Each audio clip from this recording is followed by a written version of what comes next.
Si Nakim po ay lagi ring maagap gumising dahil sila po ay may mga pasok.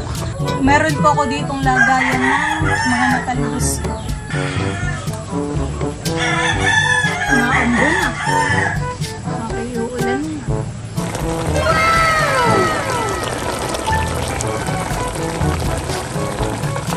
Ilalagay ko na po yung ulam dito sa hagong para po kami makakain na. Simpleng ulam lang po pero masarap at masustansya. Hindi nakakasawa ang gulay.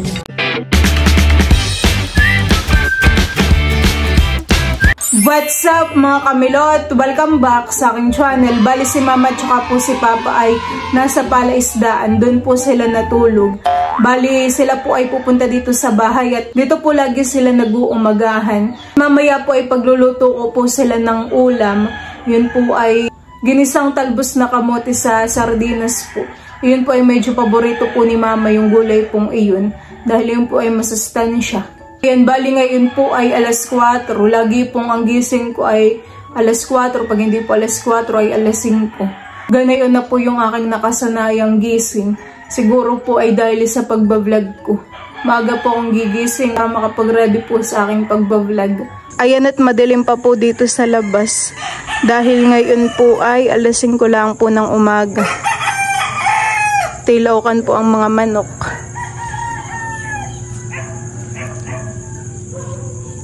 Di pa po sumisikat yung araw, maya-maya pa po. Ayan, mamaya ko na lang po ulit ipakita sa inyo yung view kapag po maliwanag na. Napakadilim po ay. Lamig, malamig po ngayon kapag madaling araw. A few minutes later. Abay, biglang nagliwanag na po. Bali wala pa po si na Mama, baka po sila'y maya-maya pa. Papakita ko po muna sa inyo yung view dito. Ayan po. Nagliwanag na. Nakipa naman po yung medyo makulimlim.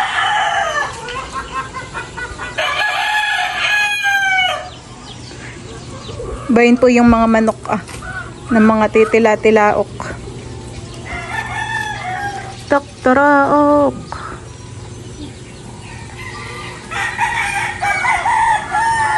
Iba't ibang puno po ang iyong matatanaw dito. Meron pong santol, puno ng saging, langka, niyog, mangga, ilang-ilang. Ayan po. Si Nakim po ay lagi ring maagap gumising dahil sila po ay may mga pasok. Alas 6 po yung pasok nila kaya mga alas 4, alas 5 ay gumigising na po sila. Sila po ay laging hinahatid ni Papa sa school dahil medyo may kamahalan po ang pamasahe. Nasa 30 pesos po yata ang isa. Pero minsan naman po kapag may gawa si Papa ay naglalakad po sila at pumapara na lang po ng tricycle sa tabing highway. Ano naman po ngayon ay makulimlim laang, hindi po mainit. Lakas po ng hangin, maginhawa. Ito naman po yung view po natin dito sa may palayanan. Ayan po. Dito po palang mas malamig. Dahil yung hangin po ay malalanghap na malalanghap mo.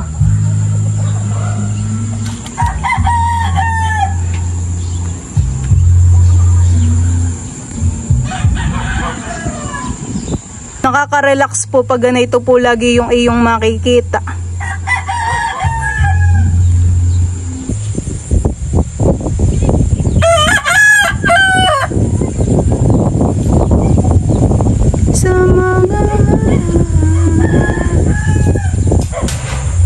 Nagdidilim po diyan sa kabilang side na mamaya po ay uulan.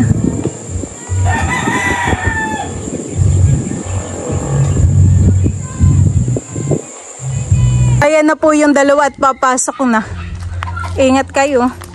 Hindi na kayo naihatid ni Papa at wala pa han eh. Kayo'y malilate na. May baon na kayo. Bye-bye.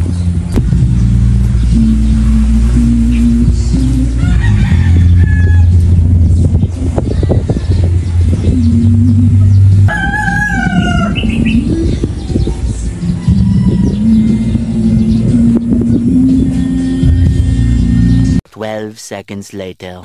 Bayan na po si na mama at kadating laang po. Umalis na mama si Nakim. Oo nga. Napakalaki na ito.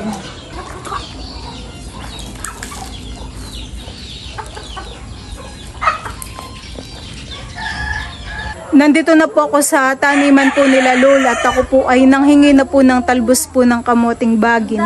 Dito po ako mangunguha sa loob. Nandiyan po yung mga talbos. Kahit po dito sa labas ay may mga makukuha ka pong talbos. Bango ng oregano. Meron po ditong oregano So na yung isa. Lumalabas na po yung talbos dito ng kamote. Gumagapang.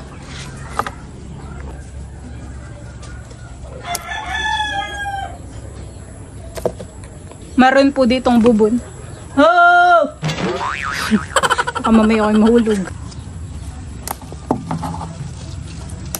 Yung iba po ay medyo may alikabok.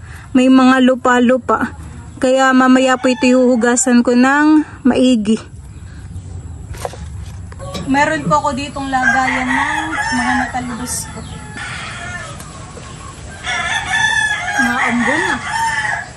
Okay, uulan na.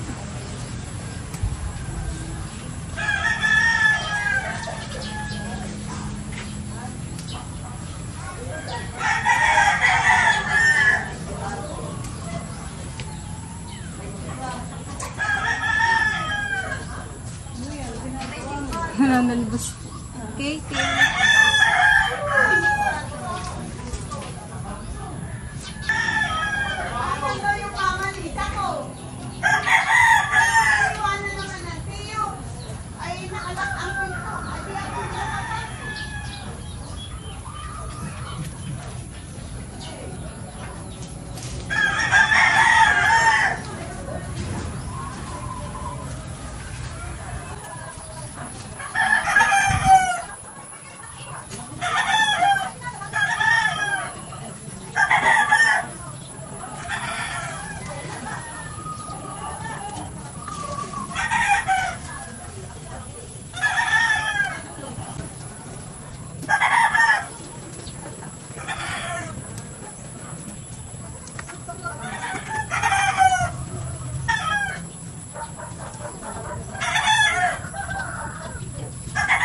marami na po agad akong mga nakuhang talbos. Pero dito po sa kabilang side ay meron pa. Kukuha pa po ako.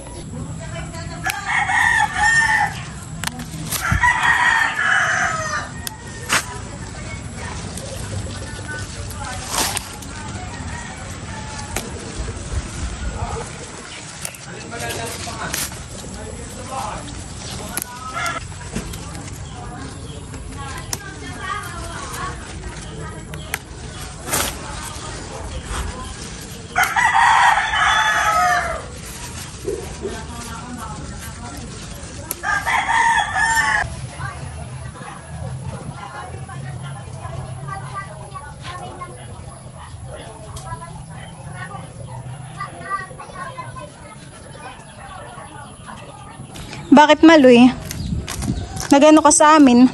Wala. Binalik ko yung pampalo ni Ate. Pampalo? Kagigising mo lang yata,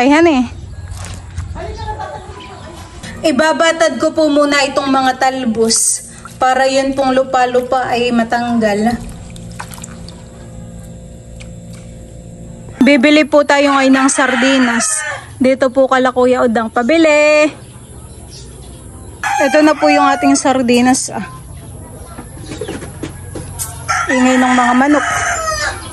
Tilaukan. Ito na po yung aking mga gagamitin sa pagigisa po ng kamoting bagin. Ayan, meron lang po tayo ditong sardinas. Tapos ay gagamit po tayo ng tubig. Papatuyuin ko lang po muna itong kawali. Para mailagay ko po yung mantika. Nagugutom na daw po sila mama. Pwede naman po yung mabilis lang lutuin.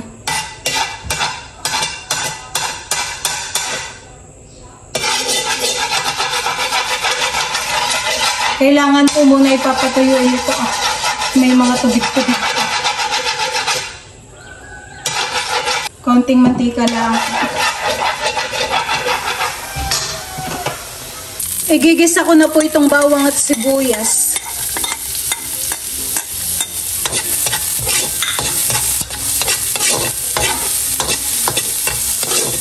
Tama lang po yung aking inilagay na mantika.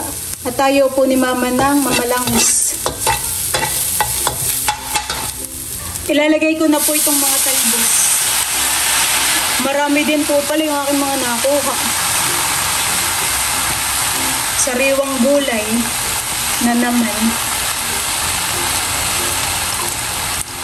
Ilang beses ko po itong hinugasan.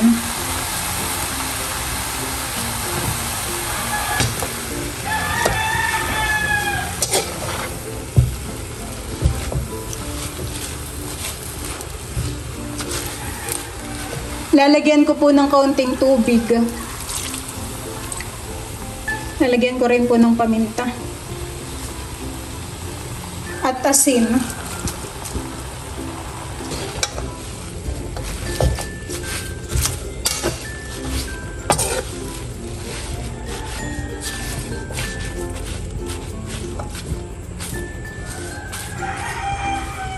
Ibubuhos ko na rin po itong sardinas para po nalasa na.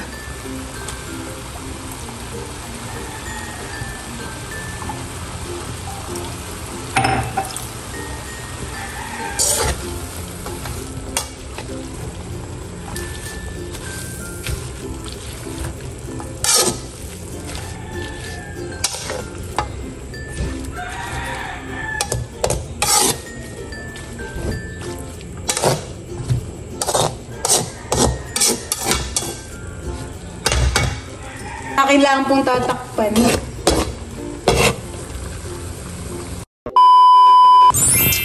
Charan! Ito po ay luto na. Dahil malambot na po itong gulay, ay luto na po ito. Ayan po. Bango ng amoy.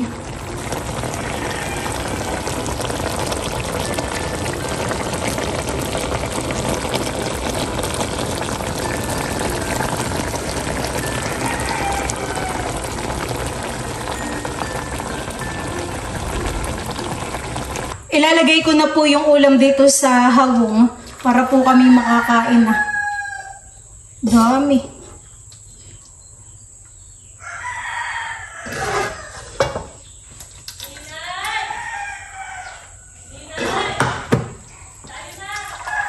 Simpleng ulam lang po pero masarap at masustansya.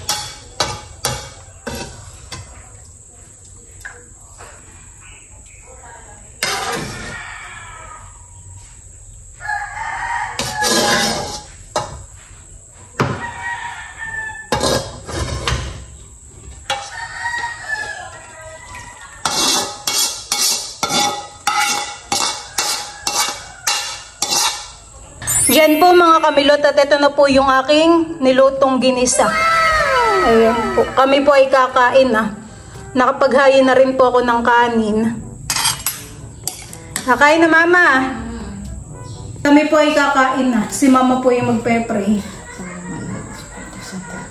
Panginoon, maraming salamat po sa mga biyaya na ipinagkakaloob po ninyo sa amin sa araw-araw. Paspasan mo po yung mga pagkain na nasa harapan namin ngayon na magsisigil kalakasan po namin katawan.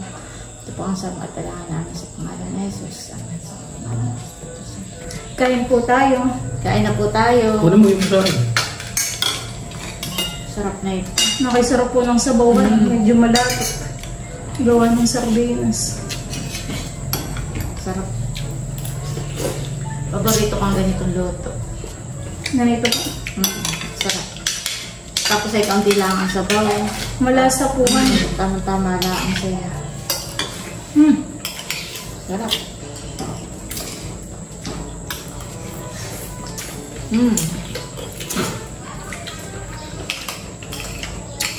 Sarap.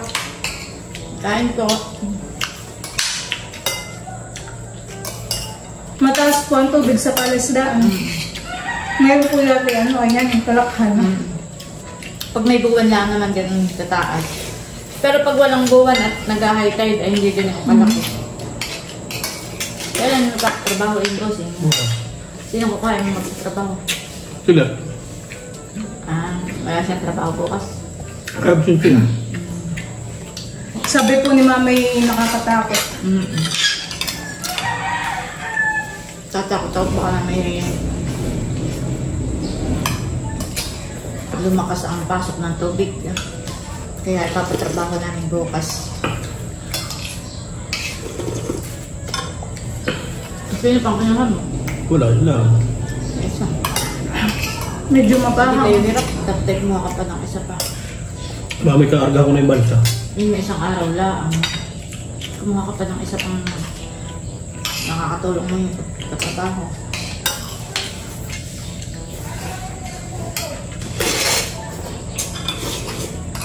Bukas po.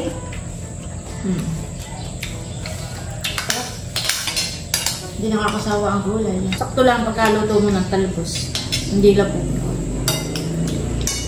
Wala ko naman pagluin. Minsan po si mama ay nananalbos sa lang doon kalalula. So ang luto ko lang ay binanlian. Parang papakulo lang ako tubig, tapos badli lang. Tapos yung sabaw na yun, pwede mong gawing juice. Pwede mong gawin. Itimplado na ko may kalamansi, tsaka may sarap. Mapapalaki ang subo ko kapag ganito ang ulam. Parang style po yung siniganghan. Yun sa bawo. Sarap. Maubos po natin. Ano yung ulam ng dalawa? Isda po.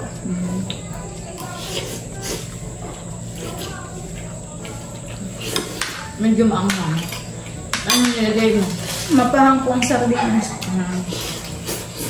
Tsaka po paminta. Sa tuwing umaga po sila mamay laging nakain dito.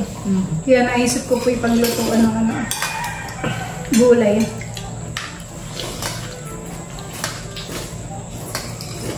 Sakto naman yung niluto mo. Niluto masarap. Paborito ko ito. Mapagilis sa sinigang, ginatan po pwede yan ito.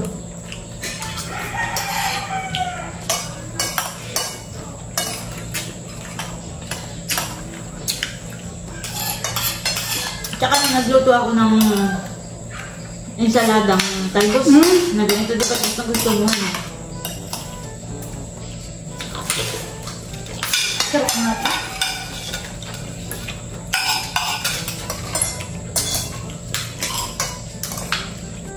Saan po? Napapay-focus ako sa gulay. Tapos na po akong kumain. Sila mama po ay hindi pa. Ini-enjoy pa. Kasi pa namin yung talbos.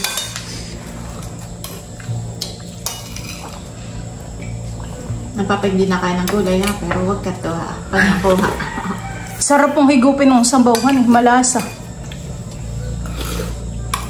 Nakain pa lang papa, pero hindi niya masyado paborito. Pero niya kayo ha. Pag niyang hikup. Ubus po natin, honey. Sarap naman. Buti po't medyo dinamihan ko yung gulay. Kung hindi nakakabitin lang. Pag ganito kami luto, pwede mo pang lagyan ng talbos ng Nang ano po? malunggay. Malunggay po. Solve. Solve. Simpleng recipe. Pero mapapadamak ka sa sarap. Mapapalaki ang kain. Ayan, bali sila mama po ay hindi pa tapos kumain. So, yun lang po mga kamilot. Thank you for watching. Sana po ay nag-enjoy kayo. See you on my next vlog. Bye-bye!